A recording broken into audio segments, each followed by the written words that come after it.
Sombra pessoal. Todo mundo carrega uma sombra, e quanto menos ela está incorporada na vida consciente do indivíduo, mais escura e densa ela é. Se uma inferioridade é consciente, sempre temos uma chance de corrigi-la. Mas se estiver reprimida e isolada da consciência, nunca será corrigida.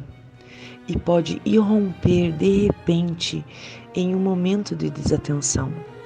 De todas as formas, ela forma um empecilho inconsciente, frustrando nossas intenções mais bem intencionadas. Carl Jung fala sobre 2 tipos de sombra: a sombra pessoal, o lado escuro desconhecido de uma personalidade, e a sombra coletiva, o lado escuro desconhecido da sociedade. Começando pela sombra pessoal, Jung a chama de a coisa que uma pessoa não deseja ser.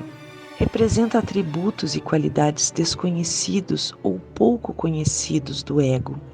É a soma de todas aquelas qualidades desagradáveis que gostaríamos de esconder de nós mesmos. A sombra contém inferioridade que todos têm, mas preferem não saber, pois parecem fracas, socialmente inaceitáveis ou até mesmo más. A sombra é mais visível quando alguém está sob o domínio da ansiedade ou outras emoções, sob a influência de álcool, etc. Pode-se de repente soltar uma observação hostil durante uma conversa amigável. Quando não queremos assimilar o que desprezamos, projetamos isso nos outros. É possível para alguém se familiarizar com sua sombra e ser parcialmente consciente dela, ou seja, sob o controle do ego. Muitas pessoas, no entanto, recusam-se a reconhecer sua sombra, de forma tão completa que o ego nem mesmo está ciente do comportamento da sombra e, portanto, não tem possibilidade de controlá-la. Sob essas condições, a sombra é autônoma e pode se expressar em humores inexplicáveis, irritabilidade e crueldade. Ao longo de seus escritos, Jung refere-se à importância de desenvolver a consciência da sombra na psicoterapia e suas projeções na vida do indivíduo. Embora a sombra geralmente seja percebida como negativa, também pode ser positiva. Na verdade, explorar nossa sombra nos dá acesso a muitas qualidades positivas.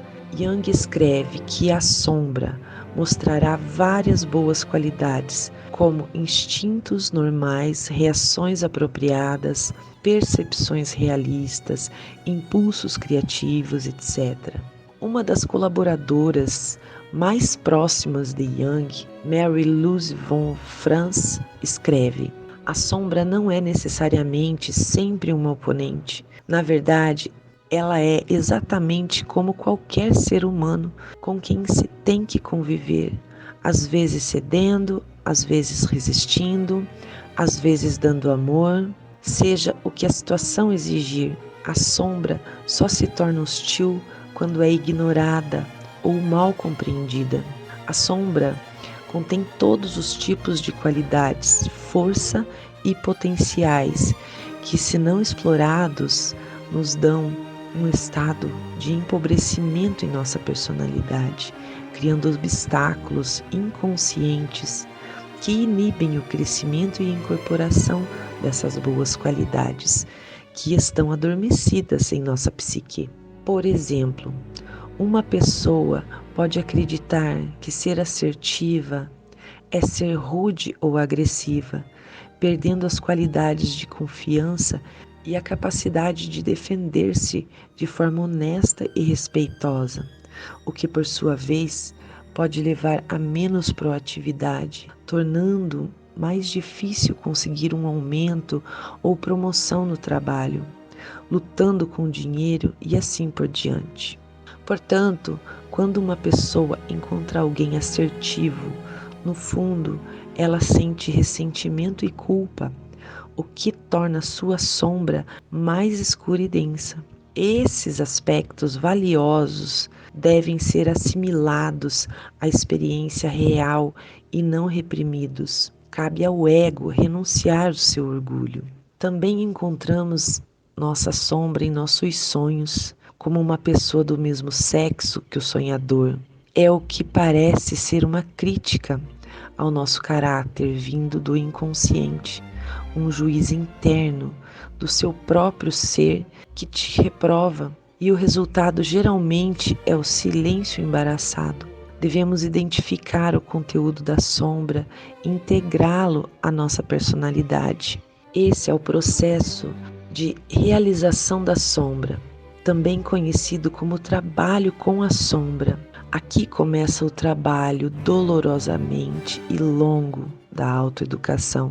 Deve-se entrar em longas e difíceis negociações com a sombra.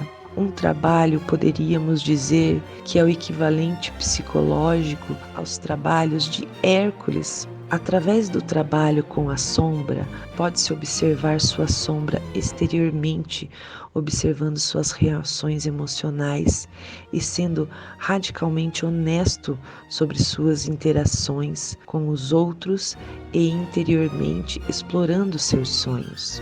Isso permite que se torne esclarecido e reduza o potencial destrutivo da sombra. No entanto, por assim dizer, trava-se uma guerra contra a escuridão, mas trazendo a escuridão para a luz para a escuridão. Como Jung escreve, não há luz sem sombra, não há totalidade psique sem imperfeição. Não devemos buscar a perfeição, mas sim a totalidade da personalidade. O processo ao longo da vida de individuação cria um equilíbrio entre os reinos consciente e inconsciente, alinhando o ego ao self, a totalidade da personalidade de alguém.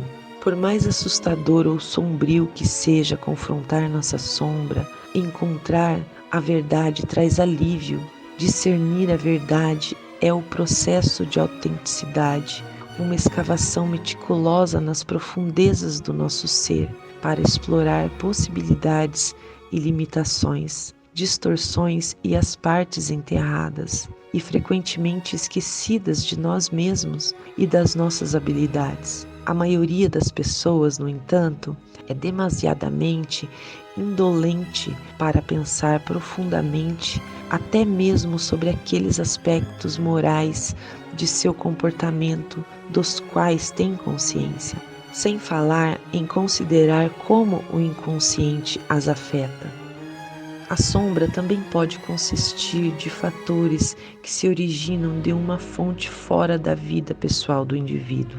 Aqui é quando encontramos a sombra coletiva, o lado escuro ou os aspectos desconhecidos ou pouco conhecidos de uma sociedade e cultura. Consiste naquilo que se opõe aos nossos valores compartilhados e coletivos. A sombra coletiva refere-se a um enorme, multidimensional, frequentemente horrível, porém elusivo aspecto da vida humana. Há uma imensidão de danos infligidos por seres humanos uns aos outros e ao mundo natural, e as vastas consequências de tal dano em gerações subsequentes. Encontramos a sombra coletiva na projeção da escuridão e inferioridade, na violência e opressão, na invisibilidade do sofrimento atual, na negação da responsabilidade atual.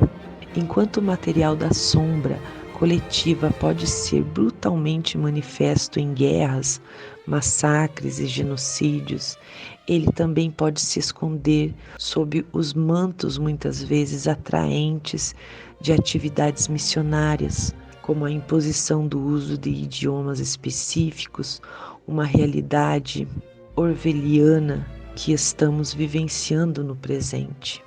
Assim como é a natureza de todo o material da sombra, seja individual ou coletiva, sua experiência e influência podem ser abrangentes, sem serem óbvias.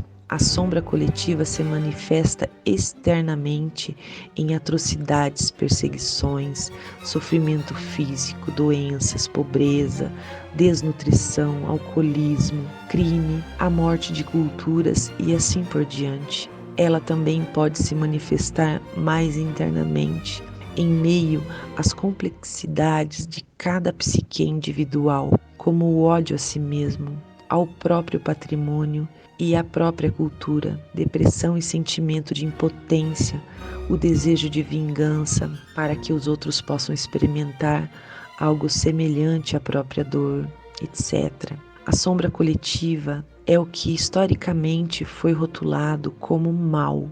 Na tradição cristã, seria o diabo. E alguém que é possuído pelo diabo perde sua qualidade humana e adquire uma natureza demoníaca. Nossa resposta primária ao mal, para Jung, deve ser a busca pelo autoconhecimento, pela totalidade, que pressupõe a assimilação do material da sombra. O indivíduo deve saber implacavelmente quanto bem ele pode fazer e quais crimes ele é capaz. Quando há uma questão conhecida em uma sociedade particular, ela pode ser chamada de questão da sombra se houver evidências de negação, projeção e falta de responsabilidade individual ou coletiva. Portanto, assumir a responsabilidade moral, política e espiritualmente é particularmente crucial. A coragem com a qual enfrentamos nossa escuridão liberta os outros de terem que carregá-la por nós. Por exemplo, para responder aos exemplos de sofrimento histórico maciço, guerras, genocídios, holocaustos, opressão generalizada, etc., os efeitos dos quais persistem, como seres humanos, temos muito a aprender a esse respeito. A negação, muitas vezes ligada ao desejo de seguir em frente e deixar o passado para trás, parece ser a abordagem mais comum e geralmente a primeira reação. Houve e tem havido muitas tentativas de lidar com passados difíceis e dolorosos por meio de desculpas públicas, por apoiar atrocidades, arrependimentos, pagamentos de reparação após guerra, peregrinação a locais de grande sofrimento, etc. Mas como lidamos com o passado de uma forma que a integração da sombra ocorra profundamente e amplamente dentro de uma população, em vez de simplesmente em um nível simbólico através de líderes ou política? Lembrar e falar o que muitas vezes parece indizível é inevitavelmente um processo doloroso para vítimas e perpetradores, espectadores e testemunhas. Qualquer processo desse tipo só pode ser considerado bem-sucedido ou razoavelmente completo uma vez que a dor, indignação, traição, sofrimento e todos os sentimentos foram expressos e ouvidos. E uma vez que a responsabilidade foi assumida, dizer a verdade e, ao mesmo tempo, o meio mais desejável e mais difícil de lidar com um passado difícil. Um exemplo de uma terrível psicose coletiva, representada pela sombra coletiva, é a Alemanha nazista, onde as pessoas caíram na natureza demoníaca através de sua sombra pessoal.